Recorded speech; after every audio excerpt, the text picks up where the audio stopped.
கொல்லிமலை மேலே தண்டபாணி கோலத்திலே கண்குளிர கண்டு விட்டால் போதுமே என்றும் கருத்தில் உந்தன் அருள் வடிவம் தோன்றுமே.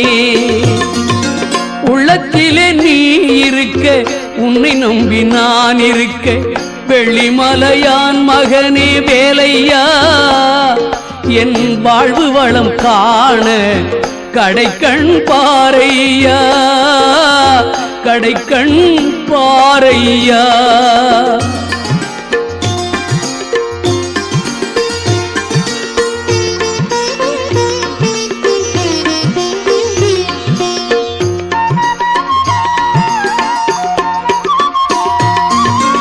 ஆடி வரும் மயில் மேலே அமர்ந்து வரும் பேரழகே நாடி உன்னை சரணடைந்தேன் கந்தையா வாழ்வில் நலம் அனைத்தும் பெற